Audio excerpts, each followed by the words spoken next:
Hello mga kapatid! Today's video ay pupunta naman po tayo sa Mount Moiwa, Sapporo.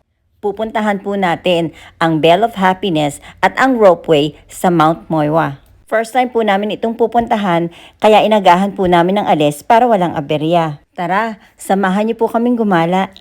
Niready ko po ang train route, itinerary, map ng Mount Moiwa at shuttle bus time.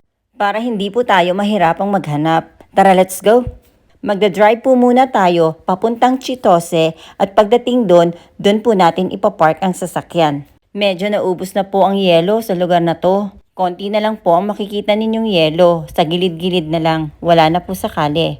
Pero napakalamig pa po. Sobra pong lamig. Nasa third week na po tayo ng February, kaya nalulusaw na po ang mga yelo. At kapag po taglusaw, yun po ang mas malamig. Nagsisimula po ang snow sa Hokkaido ng November or December at nagtatagal hanggang March or April. At January at February po ang pinakamasnow at pinakamalamig. Ayan, malapit na po tayo sa Chitose. Dumaan po muna tayo sa gasoline station para makapagpa-full tank. Ayan, nasa Chitose na po tayo at dito po tayo magpa-park. Nadulas nga po ako dyan eh. Dito po tayo kukuha ng ticket papuntang Sapporo Station. Ito na po ang train natin. Tara, sakay po tayo. Napakarami pa pong snow dito. Mas marami pa po dun sa pinanggalingan namin. Dito na nga po tayo sa Sapporo Station. Tara, hanapin naman po natin ang subway ng Boku Line para po tayo makarating sa Odori Station. Ayan, nandito na po tayo sa subway ng Boku Line. Hinanap po muna namin kung saan ang subway bago po kami maghanap kung saan po kami pwedeng mag-breakfast. At syempre, ang nagwagi, McDonald's. Dito po sa Japan, binibilang po talaga nila ang sukli bago ibigay sa customer. Ang galing po, diba? Tara, breakfast po muna tayo. Kukuha na po tayo ng ticket papuntang Odori Station. One stop lang po from Sapporo Station. Kaya yung next station po, doon na po tayo bababa.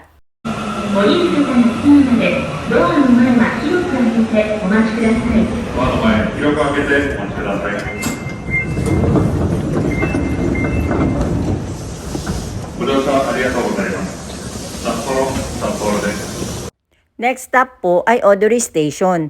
Tara, labas na po tayo. Hanapin po natin ang Odori Station exit. And then pagkatapos, hanapin po natin yung exit 10 papuntang streetcar. Lalabas na po tayo ng train station. Ang waiting area po ay nasa tapat po ng Parco Building. Ang streetcar po ay isang road shuttle train na meron pong clockwise at counterclockwise route. Ito na po ang streetcar natin. Tara! Sakay na po tayo. Kailangan po, alert po tayo sa mga next stop para hindi po tayo lumagpas.